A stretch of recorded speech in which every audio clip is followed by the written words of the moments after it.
Hello student, welcome to our new class. Today we'll discuss about CTET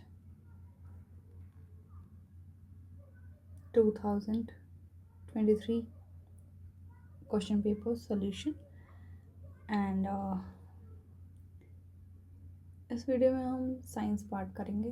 ठीक है, सभी को मालूम है 30 क्वेश्चंस आते हैं हमारे साइंस के। सो इन 30 क्वेश्चंस में हमें पता है 20 क्वेश्चंस हमारे सब्जेक्टिव होते हैं, बाकी 10 क्वेश्चंस पेडागोजिकल होते हैं। ठीक है, सो सबसे पहला क्वेश्चन है हमारा, इसमें बोल रखा है कि जो स्टेटमेंट हमें दे रखी है उसको रीड करो और करेक्ट ऑप्शन बता दो उसको देख करके। ठीक है ना, इसमें बोला है stomach produce HCl that help in break down of food. बिल्कुल, स्टमक HCl प्रोड्यूस करता है और जो कि हेल्प करता है फूड की ब्रेक डाउन के लिए। बात तो सही है। रीज़न इसने बोला है, रीज़न यह है कि digestive juices needed an acidic media to act. Reason इसने ये बताया कि जो डाइजेस्टिव जूसेस होते हैं उनको एसिडिक मीडियम की ज़रूरत होती है फूड को पचाने के लिए। ठीक है, हमारे बॉडी के अंदर डाइजेस्टिव जूसेस को एसिडिक मीडियम की रिक्वायरमेंट होती है। ठीक है, सो ये दोनों ही रीज़न सही है, मतलब दोनों, ये बात भी सही, इसका रीज़न भी ठीक है। ठीक है ना, तो इसमें हमारा ऑप्शन डी राइट आंसर रहने वाला है। ठीक है, what does the term nitrogen fixation means. Nitrogen fixation का मतलब क्या होता है? Nitrogen conversion of nitrogen compound into gaseous nitrogen. जो नाइट्रोजन कंपाउंड होते हैं उन वो गैसियस नाइट्रोजन में कन्वर्ट हो जाते हैं, क्या इसका मतलब ये होता है? या फिर conversion of ammonia into nitrate by bacteria present in soil. जो सोइल के अंदर बैक्टीरिया प्रेजेंट होते हैं वो क्या करेंगे, अमोनिया को नाइट्रेट में कन्वर्ट कर देंगे, या ये नाइट्रोजन फिक्सेशन होता है। या release of nitrogen present in dead organic matter back into the soil. जो डेड ऑर्गेनिक मैटर प्रेजेंट होता है सॉइल के अंदर वो नाइट्रोजन रिलीज करता है। या फिर conversion of atmospheric nitrogen to a more usable form for living organisms. ठीक है, ये कह रहा है कि एटमॉस्फेरिक नाइट्रोजन को क्या करना, एक यूजेबल फॉर्म में कन्वर्ट करना लिविंग ऑर्गेनिजम्स के लिए, वही नाइट्रोजन फिक्सेशन होता है। ठीक है ना, हमारा ऑप्शन डी राइट आंसर हो जाएगा। ठीक है,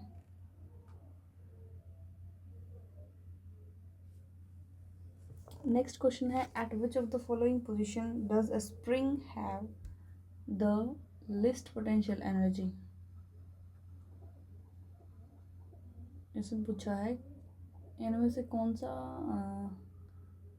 पोजीशन ऐसी है spring have list potential energy रहने वाली है, जिसमें जिस पोजीशन में स्प्रिंग के पास सबसे लेस एनर्जी हो, वो कौन सी पोजीशन होती है?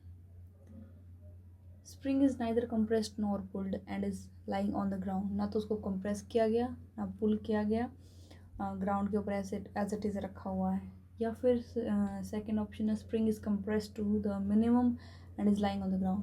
स्प्रिंग को कंप्रेस किया गया है मिनिमम और उसके बाद उसको ग्राउंड पे छोड़ दिया। Spring is compressed to the minimum and it's played at its height. या फिर spring is pulled out to the maximum, pull किया मैक्सिमम और फिर उसको हाइट पे प्लेस कर दिया। तो क्या आंसर रहने वाला? स्प्रिंग को ना तो कंप्रेस करेंगे ना पुल करेंगे, जैसा है एज इट इज़ ग्राउंड पे छोड़ देते हैं, तो उस टाइम पे उसके अंदर लिस्ट पोटेंशियल एनर्जी होती है। ठीक है, या उसके साथ स्ट्रेच पुल करेंगे तो फिर वो इंक्रीज होती जाएगी। ठीक है, नेक्स्ट है हमारा, identify the set comprising cold blooded organism. जो कोल्ड ब्लडेड ऑर्गेनिजम्स होते हैं वो कौन से होते हैं? देखो, lizard, parrot, dolphin, pigeon, human, lizard. इसने कोल्ड ब्लडेड बोला, ह्यूमंस तो ब्लडेड होते हैं। ठीक है, snake, frog, cockroach, well, frog और अर्थवॉर्म। ठीक है, जो कोल्ड ब्लडेड ऑर्गेनिजम्स होते हैं उनको एक्टोथर्म्स भी बोल देते हैं। क्या बोलते हैं? थर्म्स, ठीक है, जो क्या करते हैं, ये अपनी बॉडी को रेगुलेट नहीं करते, इनकी बॉडी के टेम्परेचर को रेगुलेट नहीं करते इंटरनली, ठीक है। उसकी बजाय क्या करते हैं, इनका जो बॉडी टेम्परेचर होता है वो वेरी करता है एक्सटर्नल एनवायरनमेंट के साथ, ठीक है। लिजार्ड, स्नेक और रेप्टाइल्स जो हैं, फ्रॉग्स आ गए, एम्फीबियंस आ गए, कॉकरोच हैं, इंसेक्ट वगैरह, ये सारे कोल्ड ब्लडेड है, ठीक है। स्नेक, रेप्टाइल्स, लिजार्ड, ठीक है, ये एक्सटर्नल सोर्सेस पे डिपेंड करते हैं, जैसे सनलाइट, वार्म सरफेस, ठीक है, जिससे उनका बॉडी टेम्परेचर इंक्रीज हो जाता है, ठीक है। कूलर एरिया में जाते हैं तो कूल हो जाता है। तो इनके अकॉर्डिंग आंसर रहने वाला है स्नेक, फ्रॉग और कॉकरोच। नेक्स्ट क्वेश्चन है, which of the following pair of unit are used for measuring the same physical quantity के लिए यूज़ की जाती है। सेम फिजिकल क्वांटिटी के लिए में से कौन सी यूनिट यूज़ की जाती है? किलोग्राम, मीटर स्क्वायर, पर सेकंड स्क्वायर और वाट। ये जो यूनिट है हमारी, ये यूनिट हमारी दोनों एक के लिए, किसके लिए यूज़ की जा रही हैं हमारी? देखो चारों सेम सेम है, kilogram metre per second square, kilogram metre square second square, kilogram metre per second square, kilogram metre square second per second square, ठीक है।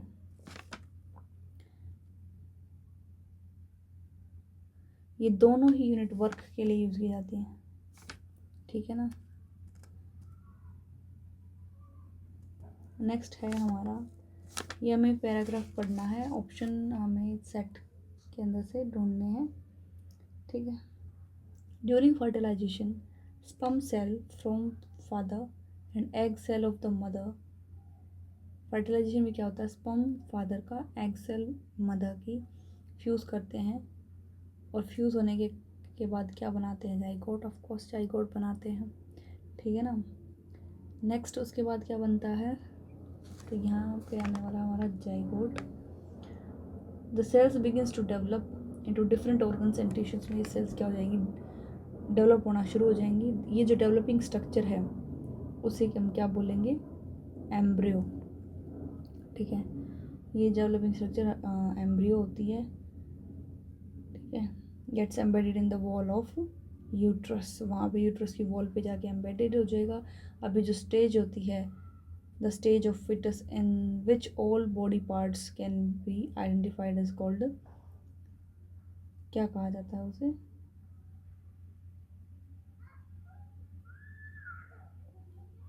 उसी को तो हम फिटस बोलते हैं, ठीक है ना।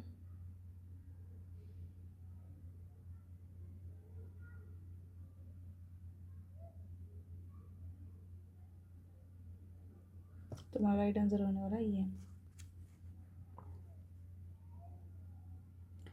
नेक्स्ट है, which of the following reactions are not feasible. Feasible कौन सी नहीं है इसमें से, ठीक है, वो देखो,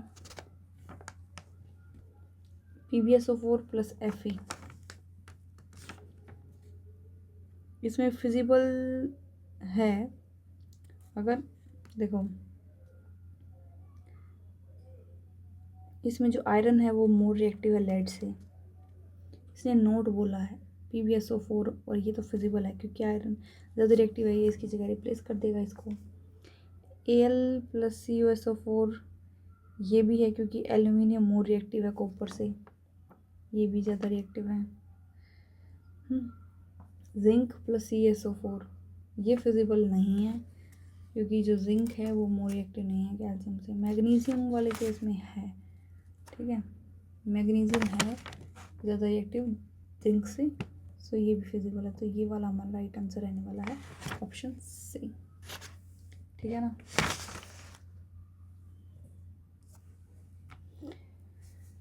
नेक्स्ट क्वेश्चन है, which of the following graph are straight line. इनमें से कौन सा स्ट्रेट लाइन रहने वाला है?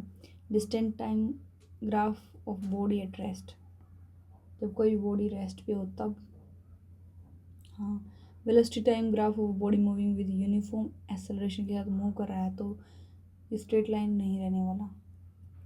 Distance time graph of body moving with uniform acceleration, uniform acceleration से distance time graph, velocity time graph of body at rest, तो क्या रहने वाला है इसमें हमारा डिस्टेंस टाइम ग्राफ जब बॉडी रेस्ट पे हो तब भी स्ट्रेट लाइन होता है। वेलोसिटी टाइम ग्राफ जब बॉडी यूनिफॉर्म एक्सेलरेशन एक एक्सेलरेशन के साथ चल रही है तो भी स्ट्रेट लाइन आता है।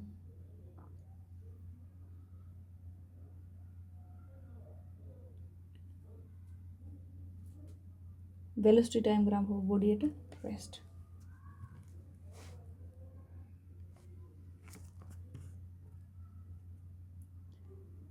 डेंसिटीज ऑफ 4 लिक्विड्स हमें दे रखी है, ABCD, liquid A, B, C और D। इन चारों की डेंसिटी हमें दे रखी है, इसकी 785 है, 820, 924 और इसकी है 1020। सो हमें बताना है इस इंफॉर्मेशन के बेस पे आइडेंटिफाई करना है करेक्ट स्टेटमेंट क्या रहने वाली।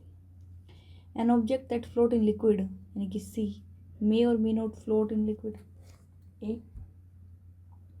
देखो ये तो जाहिर सी बात है कि जिसकी ज़्यादा डेंसिटी होगी वो लिक्विड के अंदर फ्लोट नहीं करेगा, वो उसमें इमर्ज्ड हो जाएगा। लिक्विड से कम डेंसिटी वाला ही उसके अंदर फ्लोट कर पाता है, ठीक है। सो ये कह रहा है कोई ऑब्जेक्ट फ्लोट कर रहा है लिक्विड के अंदर यानी कि C मे और may not float in liquid A। ये A के अंदर में भी फ्लोट कर सकता है और नहीं भी नहीं, ये इस डेंसिटी वाले लिक्विड के अंदर तो ये इमर्ज हो जाएगा क्योंकि इसकी जो डेंसिटी है ये कम है, इसकी ज़्यादा है। नेक्स्ट है object that float in liquid A, जो ऑब्जेक्ट इस लिक्विड A में फ्लोट करेगा मे और may not float in liquid B। B के अंदर वो ऑब्जेक्ट फ्लोट कर भी सकता है और नहीं भी कर सकता, जो इसके अंदर फ्लोट कर सकता है। हाँ,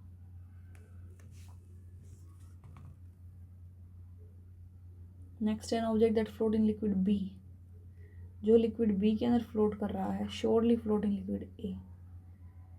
B के अंदर जो ऑब्जेक्ट फ्लोट कर रहा है वो डेफिनेटली इसके अंदर फ्लोट करेगा, ज़रूरी नहीं है ये तो।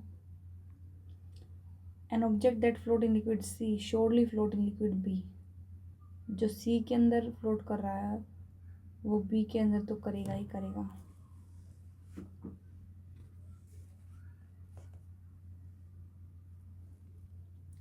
सो इसमें राइट आंसर रहने वाला हमारा A। ये वाला object float in liquid C A के अंदर ज़रूरी नहीं है फ्लोट करे या ना करे, क्या पता वो 800 समथिंग वाला हो और वो इसके अंदर नहीं करता, और क्या पता वो 700 वाला हो डेंसिटी वाला हो तो ये कर भी सकता हो। तो दोनों पॉसिबिलिटी हैं। नेक्स्ट है रीड करना है स्टेटमेंट को और करेक्ट ऑप्शन चूज करना है। असर्शन है electric current is vector quantity. Electric current एक वेक्टर क्वांटिटी है? नहीं, स्केलर क्वांटिटी है। Electric current is a quantity having magnitude as well as direction. दोनों रीजन देखो, इलेक्ट्रिक करंट एक ऐसी क्वांटिटी होती है having magnitude as well as direction.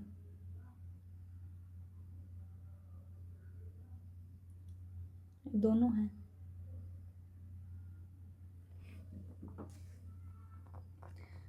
जो इलेक्ट्रिक करंट होता है क्या होता है? Rate of flow of electric charge, ठीक है ना।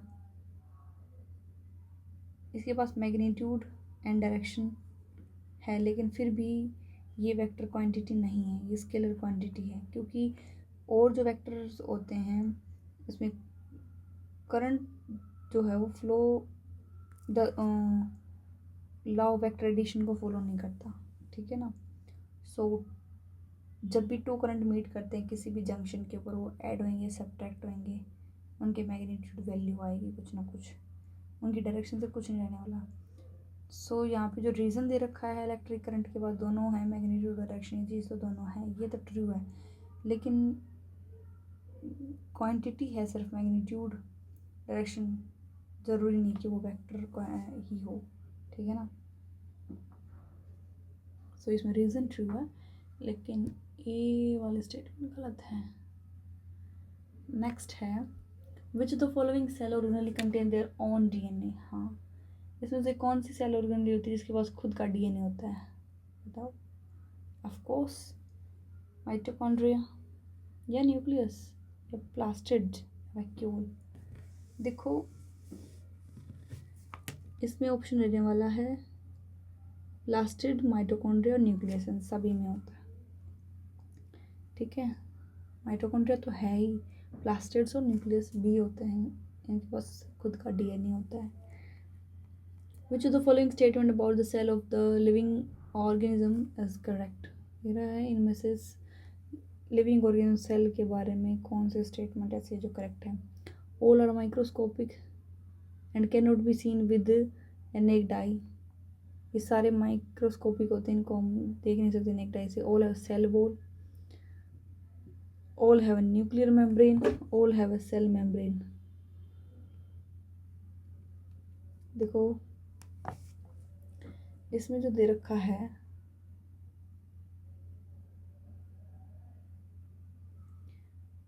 इनके पास सेल मेम्ब्रेन तो होती है, सभी के पास है। देखो लिविंग ऑर्गेनिज्म क्या पता किसकी बात कर रहा है, ये एनिमल की या प्लांट की, किसकी बोल रहा है, कोई और प्रोकैरियोट बोल रहा है, यूकैरियोट्स बोल रहा है, ये पता नहीं ना इसकी।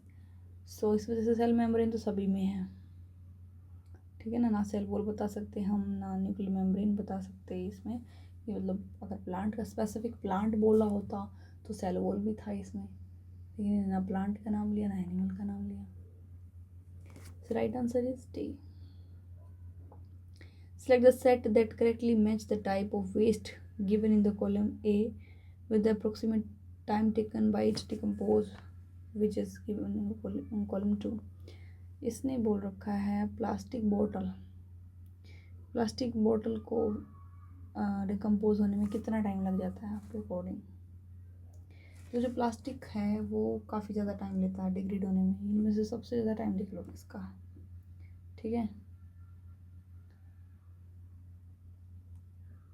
जो प्लास्टिक है वो कई सालों में जाके डिग्रेड होता है, यहीं से आइडिया लगा लेते हैं हम, ठीक है ना।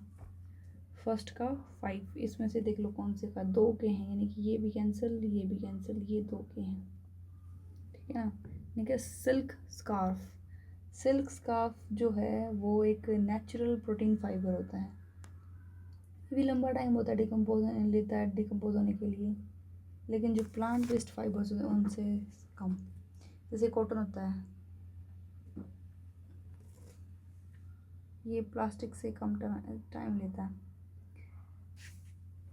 ये 4 ईयर में हो जाता है, ठीक है ना। तो इसका होगा 4, हमारा ये रहने वाला है right answer B. Cotton shirt ये होती है 2 to 5 मंथ्स में डिग्रेड हो जाती है।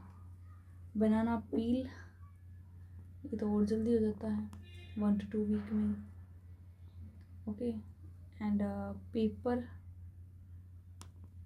पेपर हो जाता है 10 to 30 डेज में।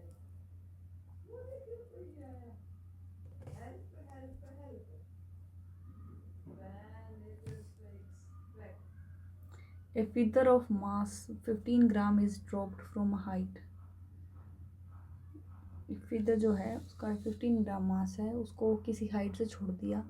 It is found to fall with constant velocity। इसमें देखा गया कि जो वो feather fall हुआ उस टाइम पर वो सेम कांस्टेंट वेलोसिटी से इसे जा रहा है, तो नेट फोर्स एक्ट कितना लगा होगा उस पर। Force is equals to, so इसमें पूछा है फेदर ऑफ मास है 15 gram is drop from height से ड्रॉप कर दिया। It is found to be fall with constant velocity से फॉल हुआ है, नेट फोर्स उसके ऊपर क्या लगा होगा। सो इसमें बोला है कि कांस्टेंट वेलोसिटी से गिरा गया है वो, ठीक है।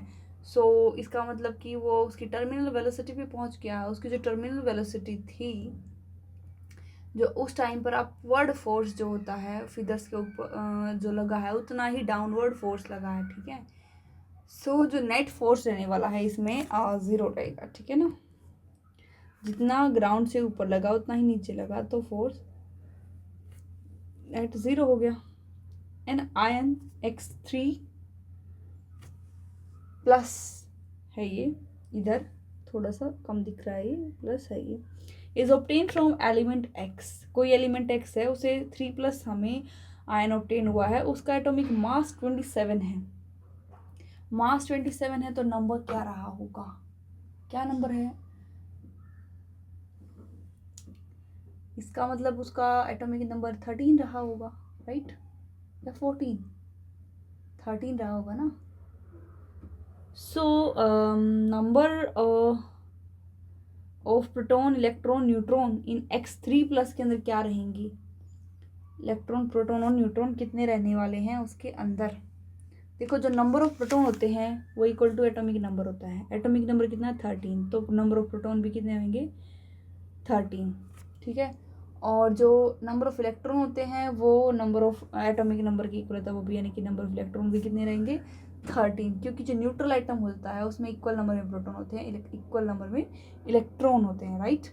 सो और रही बात अब न्यूट्रॉन की, इलेक्ट्रॉन प्रोटॉन दोनों इक्वल हैं, और न्यूट्रॉन जो होता है वो atomic mass minus atomic number होता है। एटॉमिक मास इन्होंने 27 दे दिया, ठीक है। सो इलेक्ट्रॉन भी 13 है, प्रोटॉन भी 13 है, और न्यूट्रॉन जो है 27 माइनस 13 कितने होंगे 14। सो इसमें रहने वाला है हमारा राइट आंसर